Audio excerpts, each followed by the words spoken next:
All right, Kiss Army, welcome to the KissFAQ Podcast.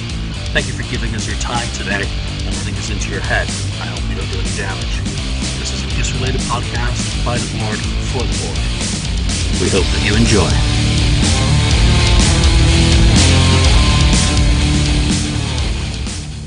Welcome to episode 160 of the KissFAQ Podcast. Well, joining me today is, of course, the reigning champion of the KissFAQ quiz show.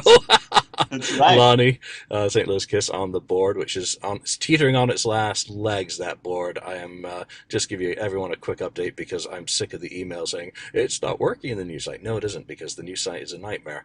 And I've been testing the upgrade and the migration and all that shit that you just don't care about. You don't want to even know the details of what I'm going through with this web host, who's soon to be the artist formerly known as my web host, because they're going to be given the old bugger off because they suck. They absolutely suck, and I'm fed up with. I bought a new web host package the other day, uploaded my database, which is the message boards is like 4 gigs, imported it in I think 20 minutes it took, and the current one can't even import it. So, you know, whatever. No one cares. Julian, shut up. We don't need to know about the details in the background. What other news? Tomorrow, hitting the road, going down to LA. Ken, if you do join us, you'll be also heading down there tomorrow. So I have no idea what's going on in LA tomorrow night. I know it's going to be a long drive, but good company. And we'll see what happens at this first Vault experience. My expectations, what are they? I'm going there with an open mind and patience because I know it's the first one, and there are probably going to be kinks in the works to work out, and I totally expect that Keith Alcourt, one of the people who are no doubt going to be front and center for that, it seems like a really nice guy from our, having him on the show and talking with him, so I'm sure they're going to do everything they can to make it the experience that they want it to be for everyone. So anyone who is going to LA, just do keep that in mind. We're guinea pigs. We're going to break their system and see what works and what doesn't work in order for this to be the best thing. I bring a video camera. I'm going to film my Vault experience. I'm going to film your Vault experience if you're there and I'm still there hanging out. I know someone who I'm sure a lot of people would like to meet is going to come in around 3 o'clock, which if you've been waiting around for your Gene Vault experience should make things easier. Keith has also dropped some hints about other people who may be dropping by. And remember, it's Los Angeles. Anything is possible, and if you're in LA and doing the Vault, and I say it every time, if you've ever bought one of my books and want it signed, I will happily do so to pass the time. Come say hi, let's take some pictures, let's have some fun, talk some Kiss shit, and, that time will fly straight by. So what are you looking forward to hearing out? Let us know, because, if I need to document something, what does Lonnie want to know about these Vault experiences? It's really intriguing. I'm really curious to see what happens, because I think, we've been waiting for this for a few months, and the fact that the first one is upon us, and the rumors will start to subside, and facts will remain of what actually is going to be included 100%. And I guess I'm really curious to see what everyone's little surprise item is going to be, and to see like what your surprise item is versus what Ken's surprise item is versus other people that are going to be there.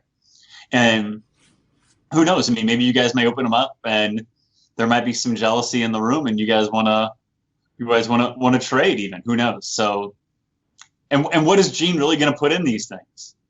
Yeah. How rare of an item, or how of a is someone going to open it up and go, oh, this is really stupid. These are, I don't know, Polaroid shots of something from Psycho Circus or something that I had higher expectations for. So it'll be interesting to see what those are, and it'll just be interesting to see how everything works out. Like you said, you guys are definitely going to be the guinea pigs, and I think that although some people may be jealous that you guys are getting yours early on, people that are getting their vaults later may have a better and richer experience.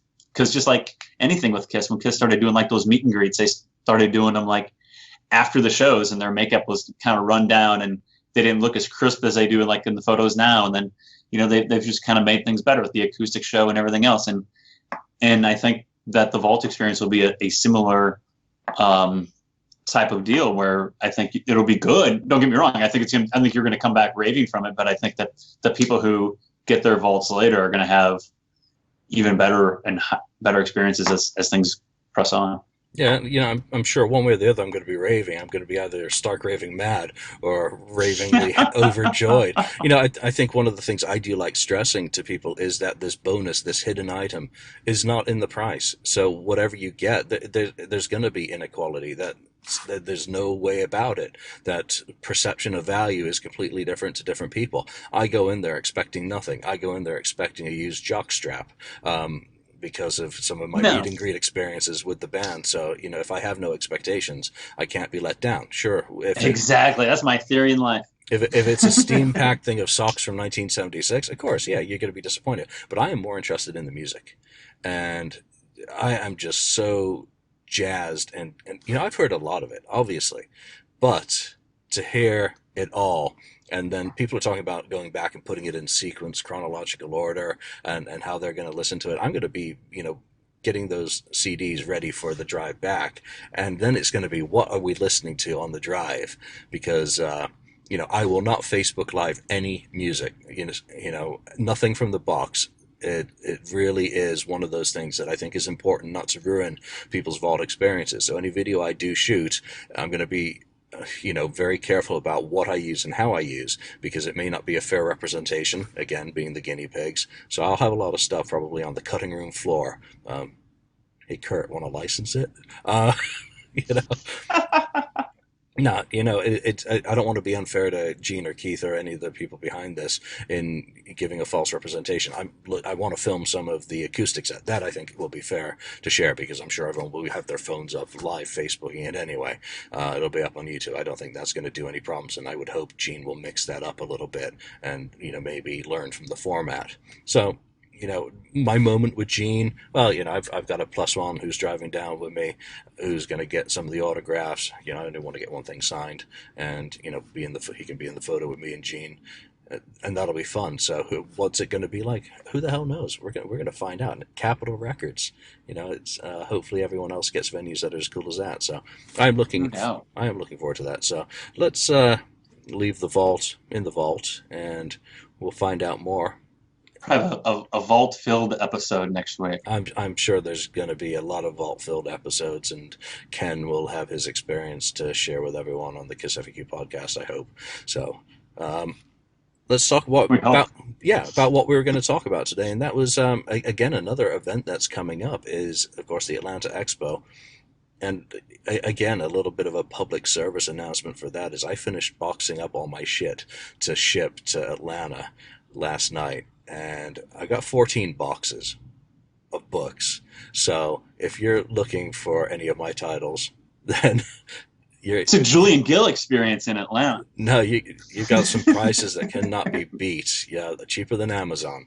So if you've been waiting, except for the On Tour Monster book with the makeup cover, there's only a few copies of that left, and that is again limited to 50 copies. And then there's the secret title. So it's all packed up. I'm ready. So do the vault, and then it's all focused on Atlanta. So, all right. And Julian will even take his picture with you for a nominal fee. Yeah, for free. Yeah, for free. Actually, shouldn't it be the other way around? That I should be paying you. You should be paying. Hey, but then you'll have people getting back in line, and they'll walk away with like $120 at the end of the day. Well, have you ever been to one of those like monster thing expos? And there are some pretty obscure people who like walk around going, "Hi, I'm so and so from such. Would you like to take your picture with me?" And you're like, "No, that's all right." They just so dejected. So stop wasting my time. Don't do that to the wannabe Kiss people at the Atlanta Expo. Leave all these dejected stars in their own mind. All right, so it's a Vinnie related topic today, and Vinnie has never had a greatest hits package. Everyone's laughing on the floor right now, I'm sure. What do you mean? What hits? And I wanted to think about how could we put together a 12 to 15 song greatest hits package. Universal basically owns the world now anyway, so perhaps the Chrysalis stuff and the Enigma stuff and all that could just be put onto one package. What would you want in a best of Vinnie CD collection other than a one silence track of waves crashing across, rocks, relaxation. Because I know some people that they've just turned off right now. They're like, Vinny, best of, screw you, forget it. Best of Vinny. But for Not me, this week. who does own Vinnie.Vincent.com still, I do like Vinny. I love his music.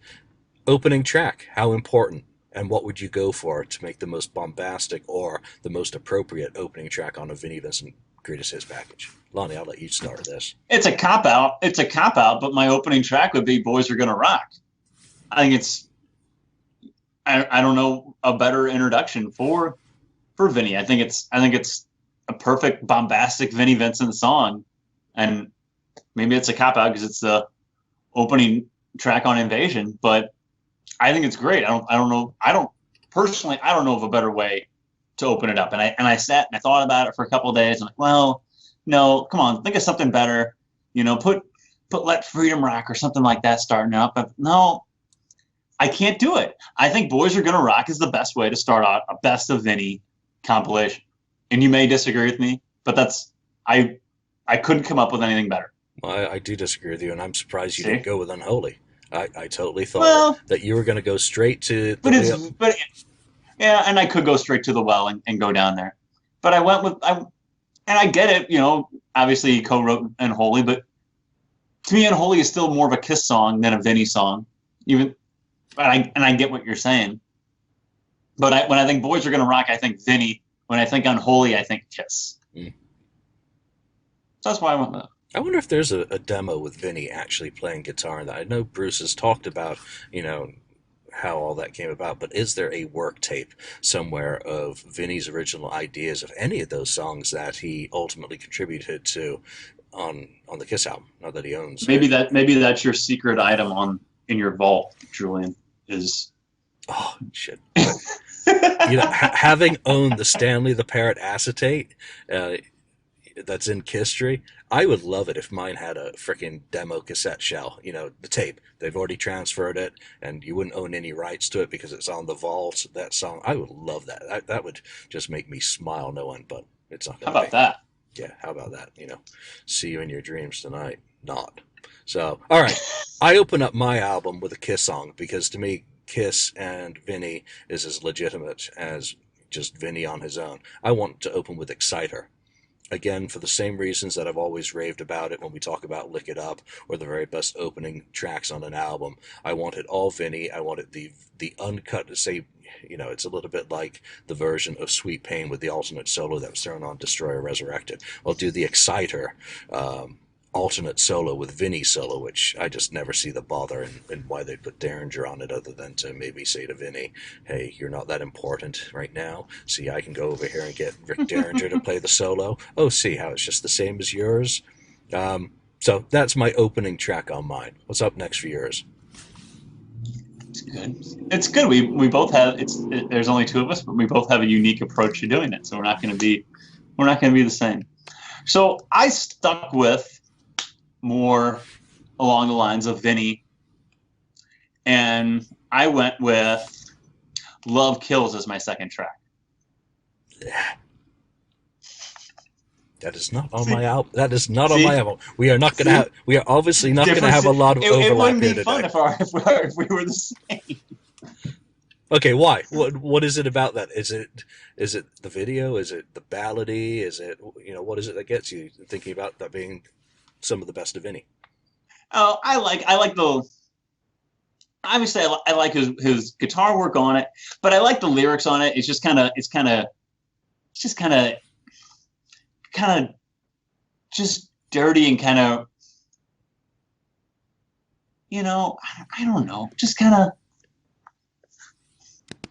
Just kind of, it is, right? It is. I mean, I just like it, and for lack of better terms, I just think it's a good Vinny song, and he has great guitar work on it, and he's why not? I think it's a good song. I think it should be on there.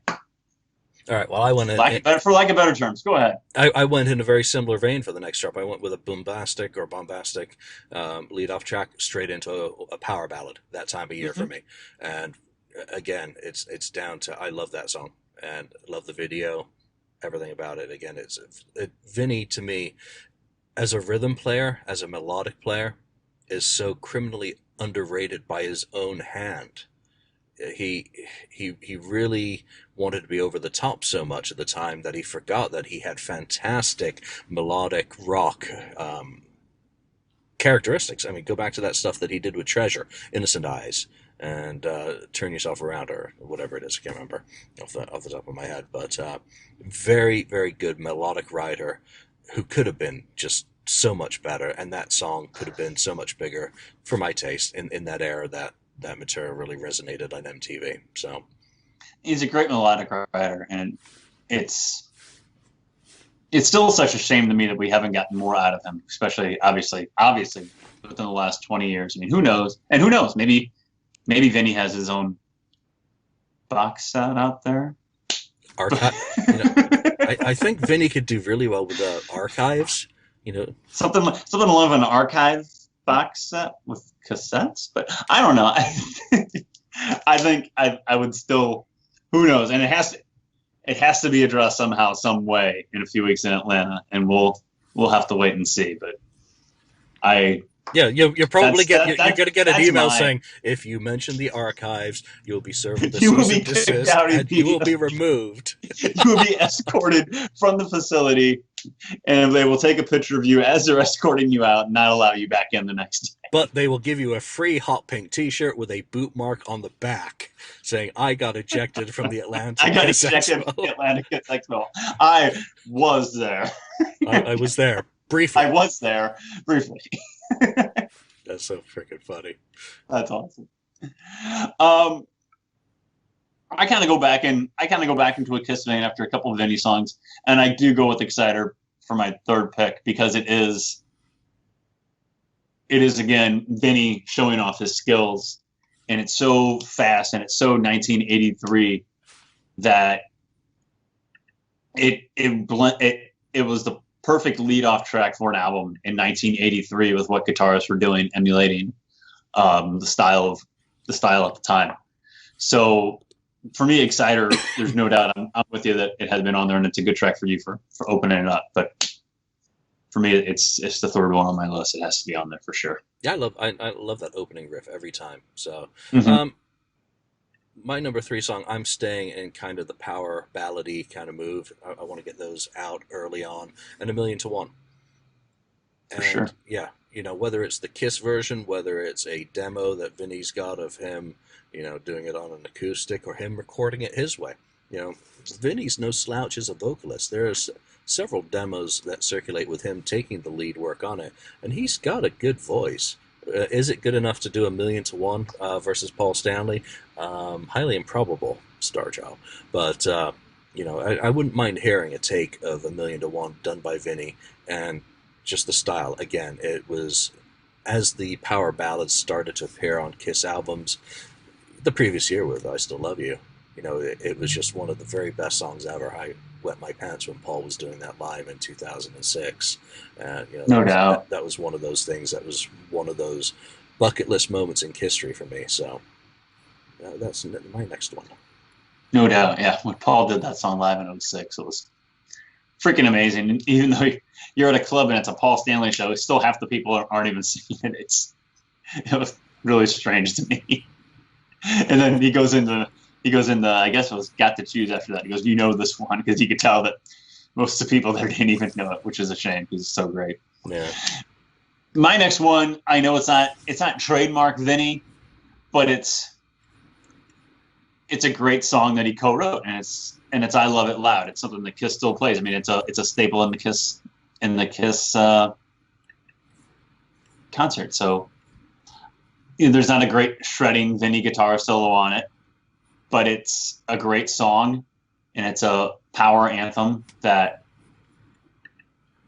KISS can't let go of playing for obvious reasons. It's a great, even though I'll sit here, well, people are probably calling me a hypocrite, because if we ever talk about set lists, it's like one of the songs that I say, oh, it's got to come out of there. I've heard it enough times. But why are you putting it on a greatest hits album? Well, KISS would put it on a greatest hits album because it is a great hit for them. So even though it's not Vinny trademark shredding, I'm still going to put I Love It Loud on there because it was very successful and still is. Well, can't fault it. See, we differ. It's one of the Kiss classics. It always will be. So, I don't know if I take it out of the set because I do kind of enjoy it, but there you go. All right, next up for me is I'm going to The Invasion. Shoot You Full of Love. There you go. And I do not want Robert's version. I want the version with Mark, which does circulate. So, again, I want my Best of Vinnie to have some alternate takes and different shit on it. Again, it's just one of those songs. I think this one has a lot of the stuff from Warrior recycled into it. And it's just, again, for me, it's where he goes Guitarzan the best. He's just a wild man, again, and good vocals, good lyrics. Love the imagery and the lyrics and all that shit. So, there you go. That's my next pick. Nice. I go with Back on the Streets after that for mine. I didn't go down the road of alternate takes. I like the version that's on Invasion well enough. Now that's a duet. That's a duet with him and Robert, isn't it, on that album? Correct. Yeah. Correct. No, Julian doesn't like my pick again. But it's on my list somewhere. Okay. But it's a great song, though. I mean, it's very... I mean, you talked about A Million to One being underrated. Back on the Streets, I think, is just as underrated, if not more so. I don't know. When I listen to... Almost every time when I go through Invasion, I listen to that, and I listen to Back on the Streets, I go back and listen to Back on the Streets again. It's that good. I really thoroughly enjoy it. And, again, very underrated, classic Vinnie, and definitely would be on a greatest hits for Vinnie Vincent, in my opinion. Well, it would have to be because it's been recorded by so many different people as well. Sure. Three speed, Linda Chase doing the lead vocals on that. Richie Scarlett's Frehley's Comet version. Vinnie, of course, and God knows, John Norum. Yeah, I think John Norum did that, didn't he? He was the guitarist in Europe. So, all right, so I'm going way deep into his catalog for this song.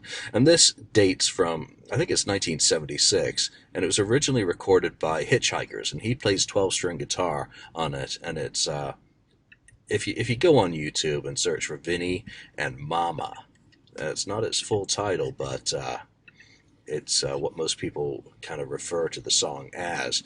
So it is a big R&B, badass song. This Song's For You, Mama is its full title.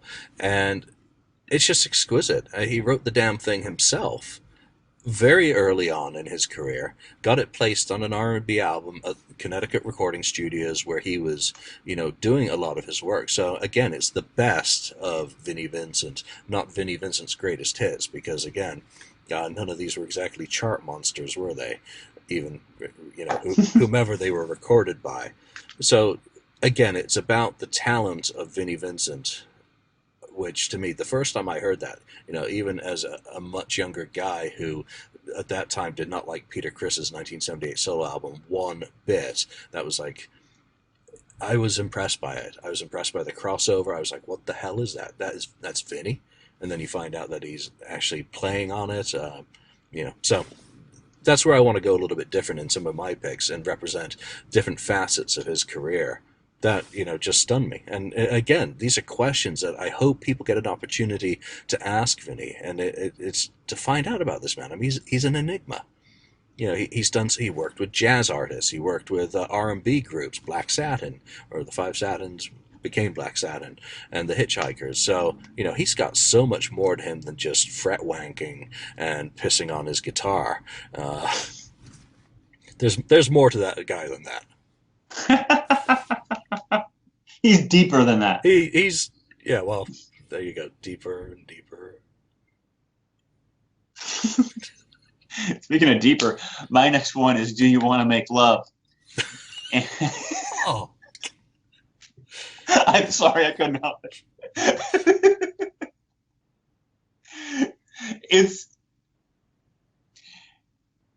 The lyrics in that are so...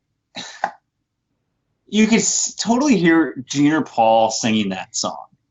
With a rocket in my pocket, I just had one thing to say. I mean, come on. Who doesn't hear Gene Simmons or Paul Stanley singing that? Especially rocket in my pocket, log in your fireplace, hot knife through correct. butter. It's all out of Love the is sweet, same. so insane. Come on, lick my candy cane. Come on, who can't hear Gene or Paul singing a lyric like that? It fits right in totally. It's like it's almost like you wanted to put it on Lick It Up or maybe another Kiss album because it fits in the whole song just fits in so perfectly. And I mean, come on, who you couldn't tell me you couldn't possibly hear that on a Kiss album?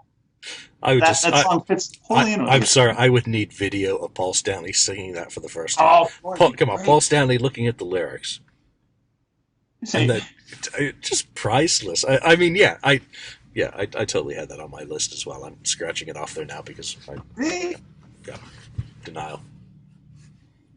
It's a great song and totally could be on a Kiss album. Absolutely. No, I agree. Yeah. No argument here. Okay, so this one cannot be on a Kiss album, I don't think. And one of my favorite unreleased recordings of Vinnie's is Rocks on Fire. I have done so much work on, I've bought dozens and dozens of copies of those. Why the fuck did that text just come through on my computer? Okay, Apple, I hate you. What the hell was I saying? Okay, so I bought all these different copies of the Rocks on Fire demos or whatever the album's called, Guitars from Hell, in hopes of getting better quality. If I could pick one Vinnie Vincent song today that Vinnie was gonna email me the full 320, or FLAC, whatever, full studio recording, perfection from his collection, this would be the song, Rocks on Fire. For me, it started my kind of getting back into Vinnie and that heavy, aggressive guitar shit that I really was never a fan of in the 80s. I did not like Invasion. I threw that cassette away. I did not. It didn't do a thing for me.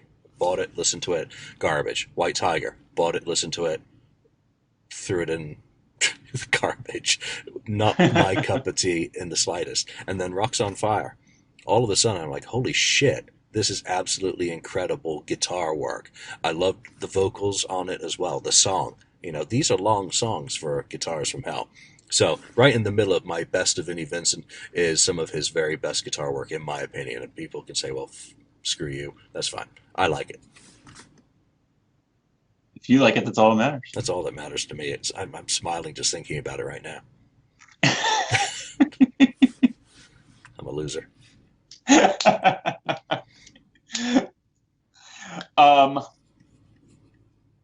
My next one is Killer. Bitch is insane. She deals in pain. That riff to start it is kick ass. There's no denying that. And it hooks you right into the song.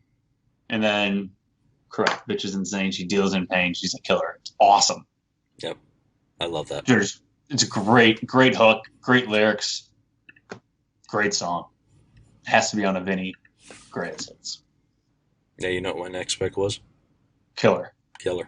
Yes. Again, same reasons that you've just done. And this remains to me one of the Gene. Would you please, or Phil? Play that solo. Phil and Nashville Guitar Dudes. Tell Gene that he really wants to do this song because the Gene Simmons band performing that would be absolutely freaking killer. God, yeah, that'd be unbelievable. I don't want Kiss to do it. Actually, if Kiss wants to do it, yeah, cool. Kiss wants to do it, great, but yeah. But I would love to see and hear Gene doing that live with whichever band he wants backing him. But I think the Gene Simmons boys would do a very good job of it. I think they do a great job with that riff. I have nothing to add to what you said on that. So I'll just give my next pick, Invasion. And again, it's the chugging, undulating rhythm of that one. It just chunks along.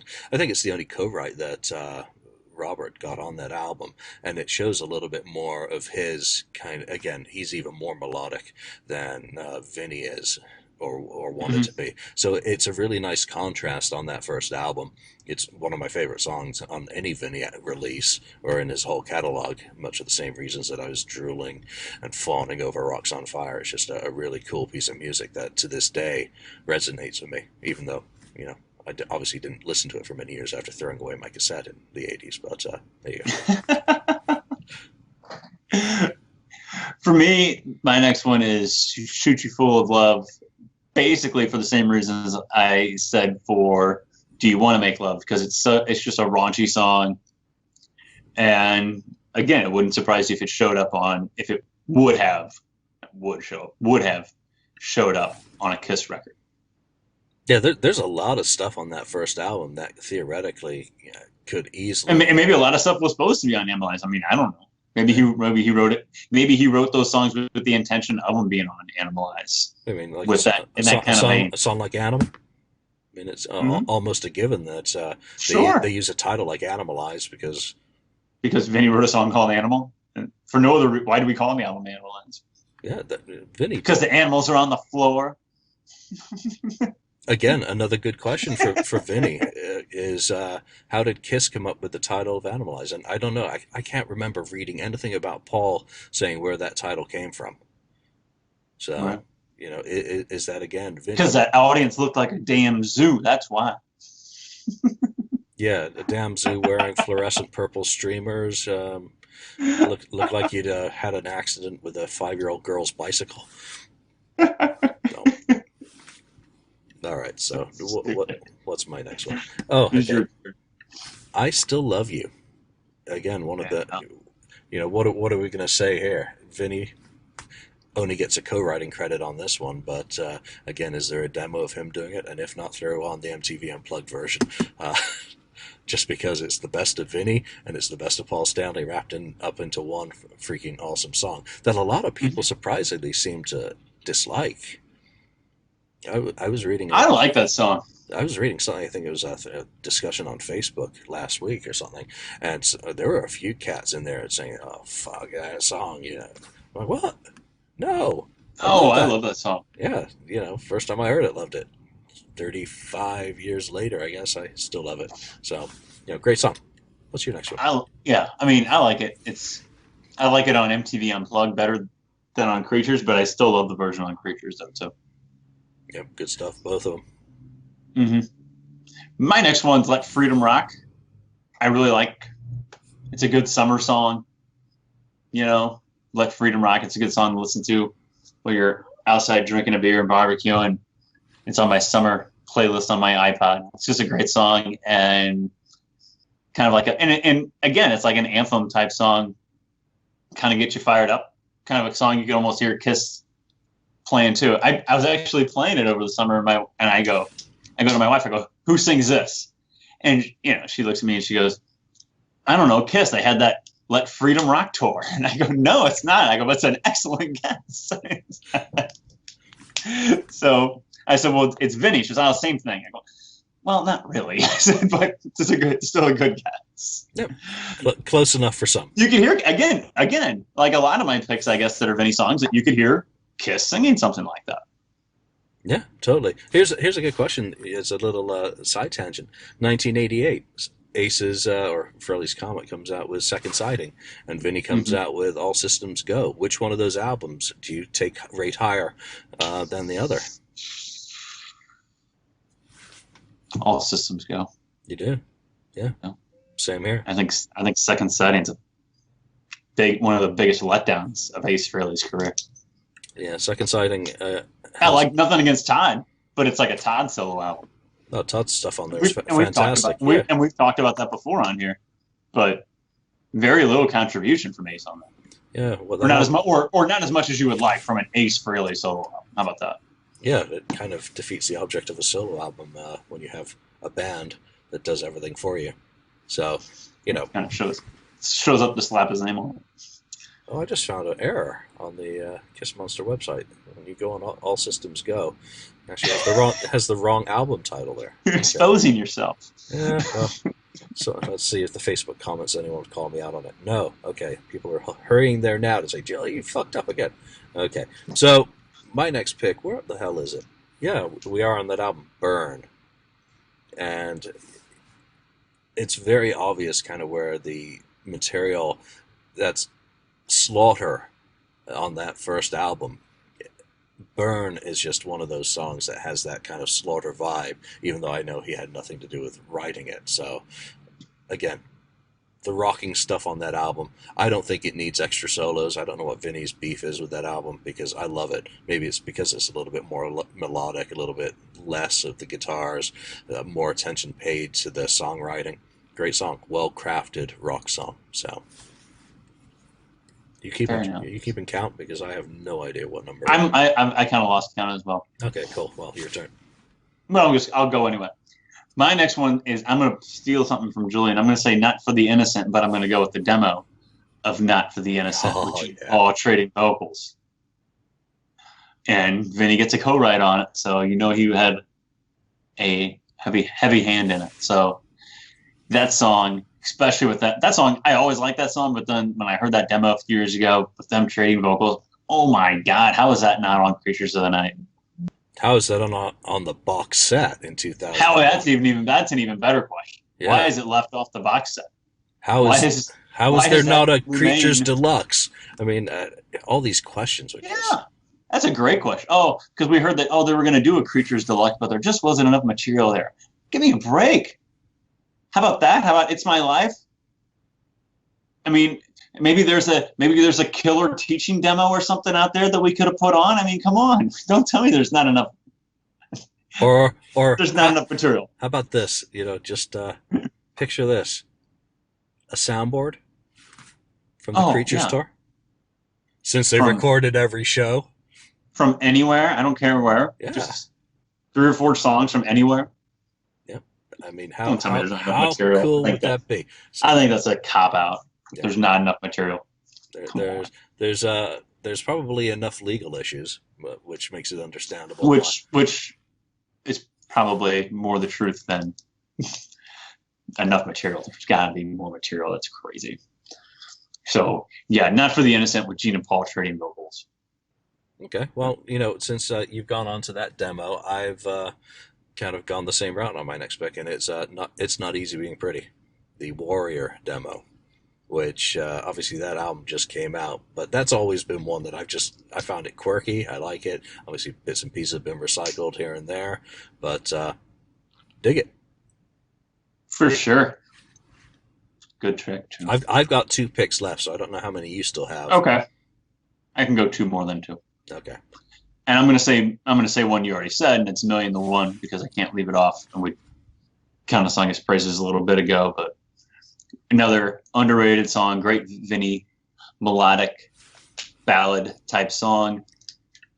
Very underrated. Again, it was awesome when Paul did it back in 2006, but definitely very underrated and should have seen a single release off Lick It Up, in my opinion.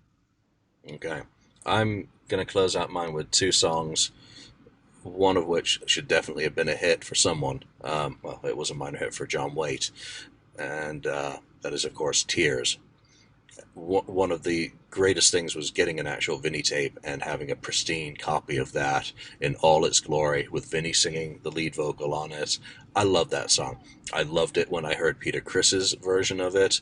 I never heard John Waite's version of it, so can't really speak to that. But Peter missed the boat. He could have had a hit with that. Instead, John had a hit with his, just like Peter could have had a hit with, You Better Run, which Pat Benatar had a hit with. So, I always felt sorry for Peter that he actually picked some good songs like Tears to get on his album and then released it as a single in Europe and Australia, New Zealand, and Japan, so pretty much worldwide. And nothing happened to it. So I think on this, Vinny releases the best of Vinnie Vincent, and this is the single from the album. Very cool. Why not? Why the hell not? That's a good single from a Vinnie Vincent solo album, or Vinnie Vincent solo greatest hits album. Very cool. I don't know how it can compete with the shit that they release nowadays. For the radio. Is there anywhere left that they could even play this? Probably not. Yeah, where would it be played? Yeah, it'd be cool. But what radio is going to put it on? Record Store Day. There you go, Vinny. There you go. I close out mine with On the Eighth Day just because it's a great song to close out, and I love the way Lick It Up closes out with On the Eighth Day. So I'd close out my Vinny album with that as well. It's good anthem type song to close out with. I think it's a great. It's to me, it was Kiss kind of getting back. I don't know. Maybe I'm just partial to the song because Kiss was kind of getting back to closing out albums in a cool way with War Machine on Creatures, and then on the eighth day on Lick It Up. You know, they're always were known for closing out albums with kick-ass songs. So Yeah. What I say on the eighth day. What did they close out Animalize with, Lonnie? Well, they got away from that. And Murder in High Heels is not a bombastic song that makes you go, yeah, at the end of the album. It's like a thank God at the end of the album that it's over. And then Mr. Paul Stanley is, of course, responsible for All Night on Asylum. So, yeah, they got away from that winning formula, didn't they? A little bit. All right, my final pick would be the B-side to a pink vinyl record store day release with Vinnie vocal versions of Tears back on the Streets Again. I do not want the version with him duetting with Roberts. I like his demo. Again, because it's all Vinnie. It just showcases him. It's not about what a great singer Robert is, or even what a great contrast Vinnie's voice can be to Robert's stuff. It's just all Vinnie. So that closes out my best of. And, you know, one thing I do find going through Vinnie stuff, there's the melodic, there's the outrageous, and then there's the Kiss stuff. So, and also I guess the pre-fame material. So, you know, it really runs a broad spectrum of style, but it's all very good quality. For sure. I think a best of Vinnie would be fun. Why not? Yeah. So, you know, put it out, get yourself back in the spotlight. Let Atlanta be the start of something and not just a one-off deal. Yeah, demos. Here's the best of Vinnie in demo form, since he can't use any of these. Since he can't use any of those official recordings, obviously. I don't think he even owns the copyrights anymore to all the stuff he did with Kiss. That was taken away from him as part of the court case in order to pay the costs. I mean, they really stuck a fork in him to make sure that he wouldn't come back again. So, you know, again, what demos does he have of any of these things, this stuff?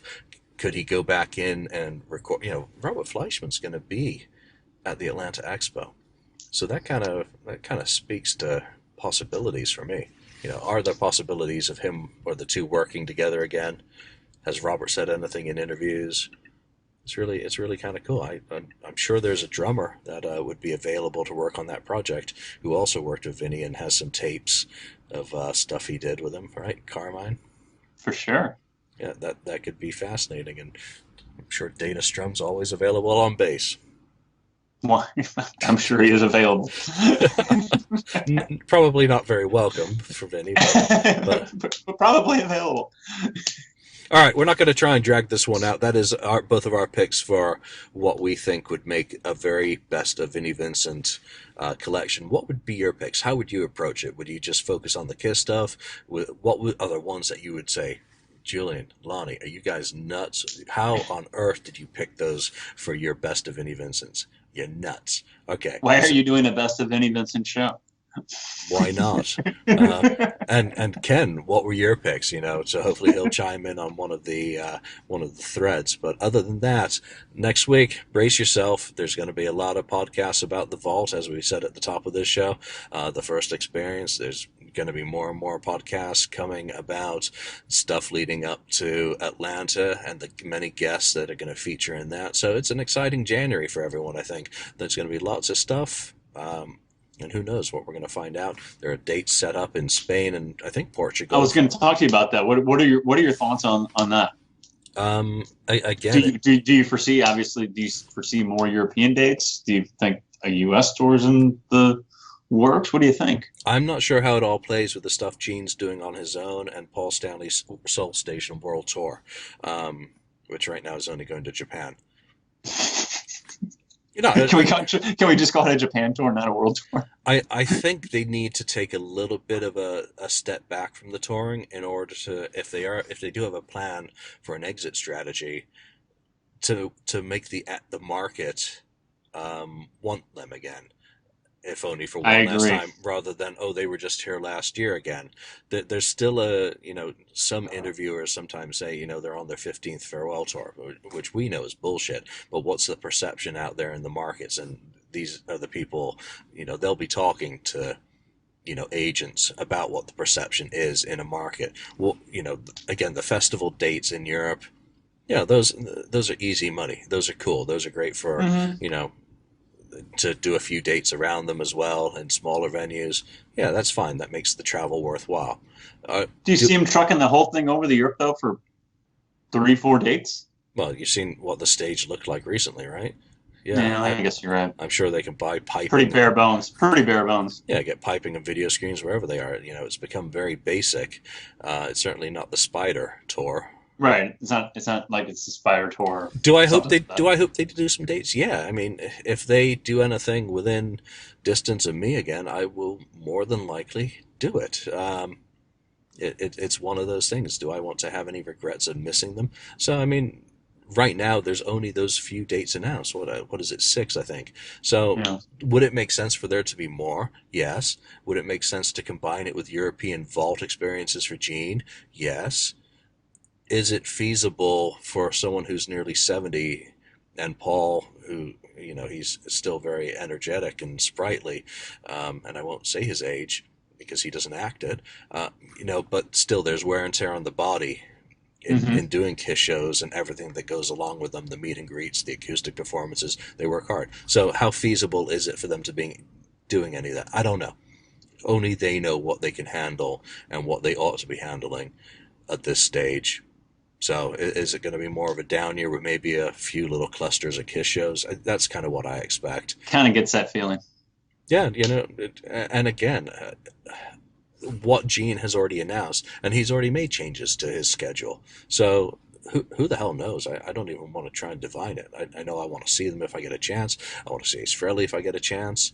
You know, if Peter does any signings that are convenient for me, I'd probably go and do them. I will travel. I will fly to see the Kulik brothers. That is Oh, my for sure. that is my one. I will not miss that under any circumstances unless I'm dead. And you better make sure that coffin's nailed shut, because if I'm dead and the Kulik brothers are playing, I will be there in spirit.